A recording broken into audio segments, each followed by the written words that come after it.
Welcome to Taiwan Talks. I'm Albert Chiu. As U.S.-China trade tensions escalate, this year's two sessions in China have drawn significant attention. Beyond China's stance on Taiwan, the world is also closely watching China's economic targets amid pressure from Trump 2.0. Despite these challenges, China has maintained its GDP growth targets at around 5%, the same as last year. However, China's fiscal deficit has surpassed 3% for the first time, raising concerns about its economic outlook. How will U.S.-China competition shape China's economic strategy? Joining us today are Tao Yi-feng, National Taiwan University, Department of Political Science Associate Professor, and Charlie Su, National Chengchi University, Department of Diplomacy Professor and Chair, and Raymond Sung, Prospect Foundation Vice President. A very warm welcome to three of you on the show. Thank you. Thank you. Following the conclusion of Beijing's two sessions, Premier Li Qiang's government work reports clarifies that boosting the economy will be China's top priority this year. This came as Trump has imposed an additional 20% tariff on all Chinese exports to the U.S., bringing the total tariff rates on Chinese goods to 45%. How will China respond to this escalating trade pressure? My first question goes to Yi-feng, is that China's Ministry of Finance has announced that starting March 10th, it will impose an additional 10% to 15% tariff on certain U.S. imports, widely seen as retaliation against Trump's tariff hikes. So does this signal that Xi Jinping will officially engage in a trade war with Trump following the two sessions? I think my answer is yes and no. Because I think when we come to China, when we talk about China, I think there are two Chinas, not the PRC and the RC, but one China is Xi Jinping's perception, how Xi Jinping perceives China. The other is China in reality. From Xi Jinping's perception, I think he thinks this perspective is the so-called Dongshen Xijiang, East rise and West decline. According to Xi Jinping's perception, I think under his leadership, with the concentration of power toward CCP and toward him personally, I think he believes he has the whole nation system to support China go in the right direction, that is to concentrate all the resources to develop China's strategic industry and let China become a real great power. But the real China over the last 10 years, exactly because of Xi Jinping's strategy, I think the market confidence has been collapsed. So at this moment, I think economists, both in China and the outside world, think China's economy is really in deep trouble. So when we come to the tariff situation, I think from his perspective, he thinks China, if U.S. want to have a competition or a tariff war with China, Xi Jinping will be happy to compete with them. But for the economic bureaucrats, I think they are quite cautious and very defensive because they know the real situation of China's economy now. So they would be quite cautious. So at this moment, I think the tariff China tried to impose on U.S. imports is more symbolic than something real. Yeah. Okay, Raymond, my question for you is that please help us to assess the Xi Jinping's response to Trump's tariffs, as Yi-feng just mentioned a little bit on that. Is China, to your perspective, taking a cautious approach while observing the situation, or is there any deeper strategic intention out there? I think the Xi Jinping's response is a calculated one. It's a measured and limited one on the one hand, and on the other hand, it's a specific targeted responses.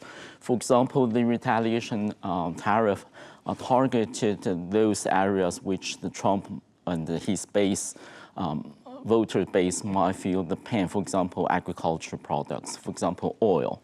And so it's a very specific targeted responses. And on the other hand, it's some necessary measures because, as Yi-feng just said, that China wanted to portray itself as a big power. And so he has to do something against that. But, of course, on the other hand, he's very cautious because that he knows that's not the end. That's just the very beginning of the trade war, and the more is to come. And on the factual basis, that the scale of the two markets are so imbalanced that actually China still, although of course, there's some mitigation measures already taken, but China still largely depends on the U.S. market, and relevantly, reversely, that's not so much. So China doesn't have much stake against to wage against the real trade war. So Xi Jinping is cautious. Is a cautious response. What about you, Charles? Help us to understand Xi Jinping's calculation behind this trade war scenario. Yeah, I think the pace of Chinese post-pandemic economic recovery is slower than expected. So when facing the tariff war, we can use the previous cases to see the pace. For example, in 2018, when in Trump's first term, he put about 25 extra tariffs on China's $34 billion products, and China retaliated immediately in 2018. In 2019, Trump also put about 25% tariff on another $250 billion US products, Chinese products, and China retaliated. So we can see that this kind of tit-for-tat strategy adopted by China is obvious. So this time we can see in early March, Chinese government announced they will put 10 to 15 tariffs on American agricultures like beans, corns, etc. So I think China want to play the game against Trump. But like I say, the two scholars mentioned that since China facing difficulty in economic situation, downturn, their housing prices and also real estate situation is not very good. And they also want to stimulate their domestic consumptions. So I think Xi will use kind of cautious strategies when facing more tariffs coming in the next few years against the United States.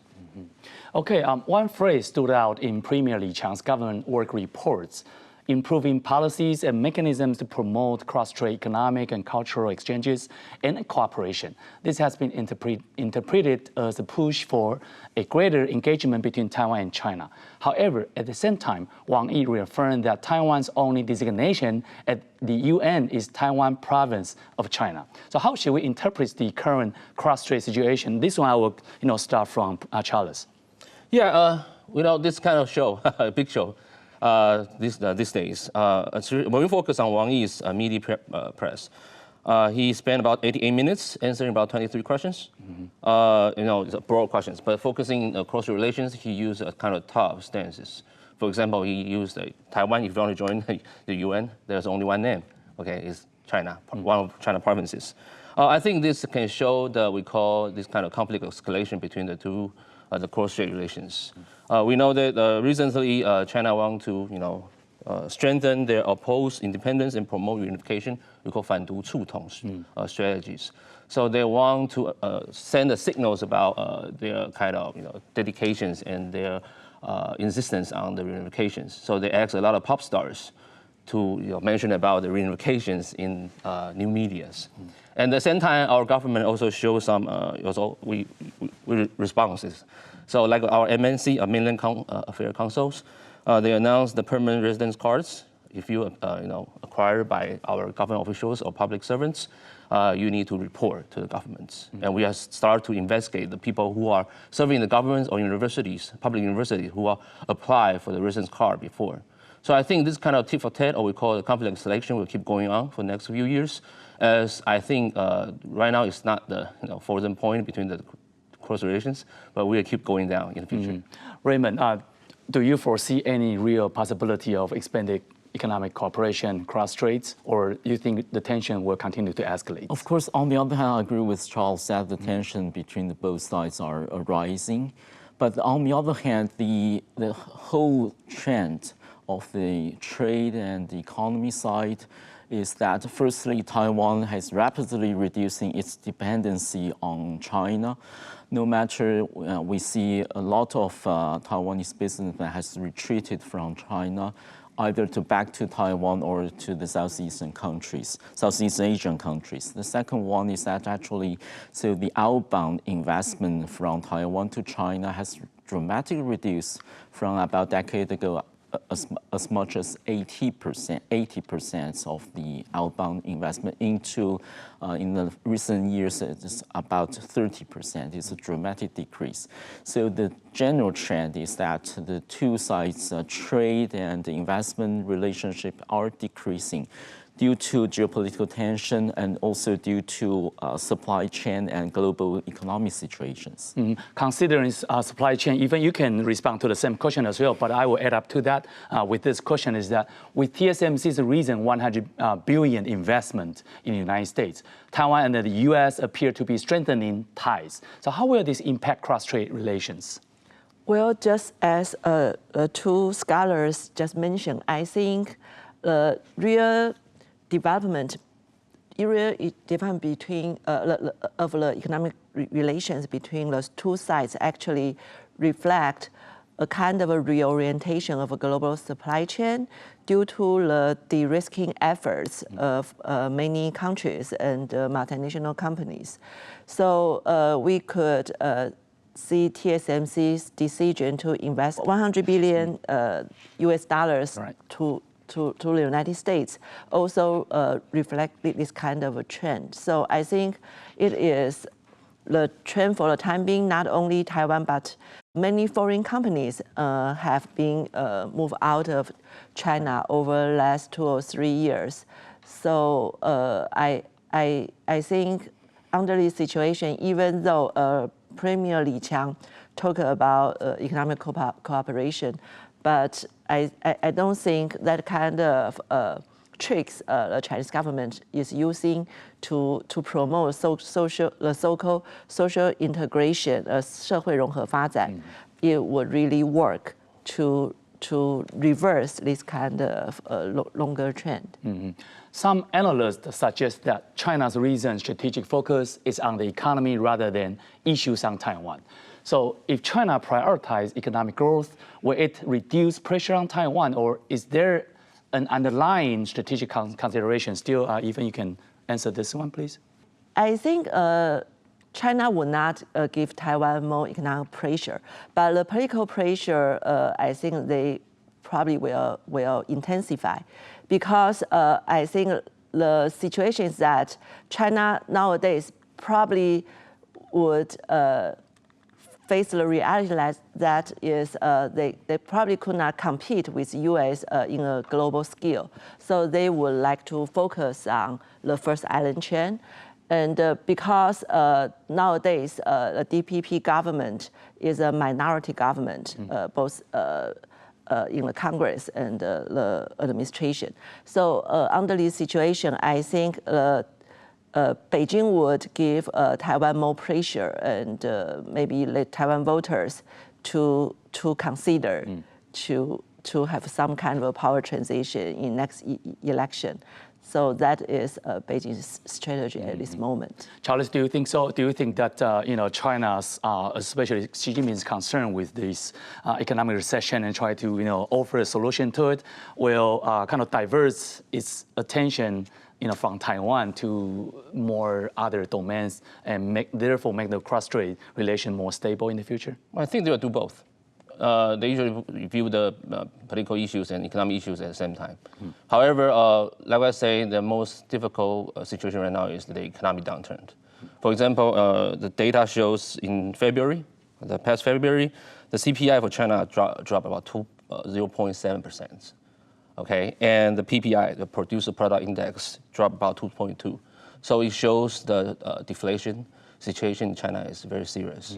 So I think Xi right now, after the two sections, they want to push the policies, try to stimulate the domestic consumptions, how to bring the economy back to the normal standards. I think this is their first mission. However, like I say, Taiwan issue is the red line for them. So they will still send the signals about oppose the Taiwan independence and also try to play we call it dirty game against Trump administrations.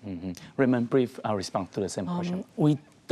In Taiwan, we don't expect to see the ease of cross-strait tensions because in addition to what just been said, That's actually the economic promotion and try to put pressure on Taiwan. The two are not mutually exclusive. And second one is that now the tactics resorted by China, like the gray zone operations, actually is very low cost. And so China might not be able to or be risking to take a large-scale military activities against Taiwan, but the gray zone operations is actually just causing trouble and causing nuisance for Taiwan to have to constantly respond to those operations. Those are very low cost, so China will keep doing those. Mm-hmm. China's two sessions has maintained an economic growth target of 5%, but its fiscal deficit this year has hit a record high, surpassing 3% for the first time. Premier, again, Li Qiang announced plans to issue 1.3 trillion yuan in ultra-long-term special bonds and allocates 4.4 trillion yuan in local government's special bonds. The official deficit figure has reached a new high, but what are the real numbers? Professor Yi-feng, please help us to, because you are the expert in this area. Yeah. Well, I think the figure definitely is not a real number, and even so, I think many economists still think the Chinese government's effort is too little, because China has a lot of hidden debt in the local government financial vehicles. That is one thing, and another is the state-owned enterprises. And the most troublesome is the real estate companies. All of them have a lot of hidden debt, and the Chinese government just leave them there, keep them still show up on their balance sheet as asset. They would not write off that debt, because if they write off that debt, the whole asset will shrink. So China's GDP will shrink, and as it turn out, maybe it will affect renminbi's value, and if there is a devaluation, a very dramatic devaluation of renminbi, probably the whole economy will be in deep trouble. So they just hang there. In that situation, they would not use a very aggressive monetary policy and fiscal policy to stimulate the economy. So people would think China probably will be like Japan in the 1990s, even worse. Probably they will have a not only lost decade or lost 30 years, but it will last for quite a long time for them to be in a very depressive situation, because they have so many actually unfunctionable assets in their economy, and they just could not deal with that. Mm-hmm. Charles, as your observation in the past, do you believe that China's overall economic situation truly reflected in the official figures they announced? We know that starting from 2010, even earlier, China used to use we call it real estate or land-basing strategy for their kind of index to measuring the provinces of their province governors' behavior or achievements. So Chinese governments, they focus on the real estate. However, in late 2016, the Xi announced the house for living, not for speculation policy, was called 房住不炒, and the real estate started to get stagnant. This created a huge problem for the GDP growth. So like what I say, they need to stimulate their domestic consumptions, and the very important issues and also their strategy is how to ask the people moving their money from bank and put it into their kind of daily shopping or local tourism. So they need to do a lot of jobs, especially right now. They are losing a lot of job opportunities after the pandemic. So she will start to figure out, and not already, they started to figure out and also try very hard to solve the issues. Right? But that's the reality, because if we watch the news conference from CCP or held by CCP, they will say something otherwise. Raymond, you have some comments on this question? The key factor is what's the purpose of those stimulating measures and the pumping of monies are for. Are there for real investment for the future, for example, to allocate the resources more to the household and to the private businesses so that you can stimulate the economy and spending and consumption. Or you just putting money into the bubble real estate debts or local government debts. If the latter, there will be no use at all, because the key problems for Chinese economy is that there's a lack of momentum in domestic consumption, as Charles just said, if you consider the household, every household problem, the young could not find a job, high unemployment rate, you have no health care, no social welfare net, no education spending help. So there's no sense of security. So of course they withheld their money. So the whole lack of momentum is the key root problem for this. But we don't see that Xi Jinping is pumping money into allocating those resources into general household. I think that's the key question, the policy failures behind all this. Okay, let's dig deeper a little bit. This year's focus on bond issuance signals a shift in China's fiscal strategy, moving away from its land-based revenue model since 1994 towards a more national debt-driven approach, further centralizing power in Beijing. So, Yi-feng, why has China's fiscal deficit surpassed the 3% threshold for the first time this year? Just as we answered your question earlier, because I think the real estate bubble has collapsed. And for a quite long time, for maybe 30 years, the local government actually rely upon land development for their revenue very heavily. And because of the real estate collapse, so the land development will no longer be the source of revenue for local government. So the local government totally are running out of money. So for last 1 or 2 years, actually, many local governments, they just cannot issue salaries to the local officials and cannot do their basic government function in many places. So the central government has to bail them out. And otherwise, they have to have a real fiscal reform to their local government find other sources of their revenues. But central government will not do so. So they have to bail the local government out. That is one thing. The other thing is because of Xi Jinping's ambition in the competition with the United States, they want to be self-reliant on many high-tech industries. So central government still want to put a lot of money in this strategical industry to boost the so-called new productive force, 新质生产力. So for these two parts, they need a lot of government expenditures to satisfy to deal with these two problems. That's why they need the deficit. Yeah. Charles, my question for you is that do you know why China has the record-breaking borrowing this year compared with the past? I think the major reason is still they want to solve the issue of deflations.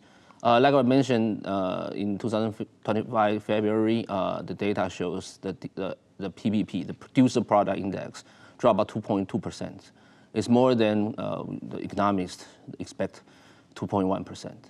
And when you have deflation issues, when your PPI is keep dropping, what does it mean? It means the manufacturers, all the companies, they will produce much cheaper goods because the consumers are expecting the prices were going down. So they will try to spend less and waiting for more cheaper products, goods, or even housing.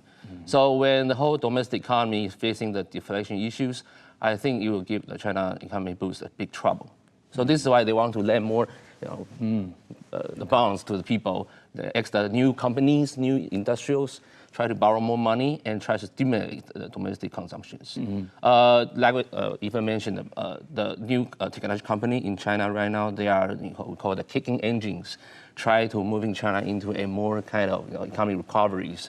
Let's see. We'll see how successful they can achieve in the future. Okay, Raymond. So does maintaining a 5% growth rate targets indicates China's continued confidence in its economy? No, that's a reflection of Xi Jinping's personal, very misguided belief in the figures of GDP. The figures, let's face it, the figure in China, they can make it otherwise, because according to their own economic analysts, very esteemed ones, actually the real GDP growth actually is about 3%, but they can make it 5%. Secondly, Xi Jinping misguided belief to believe in production of large quantity of cheap goods, and so they can. But the real problem for Chinese economy is the demand side.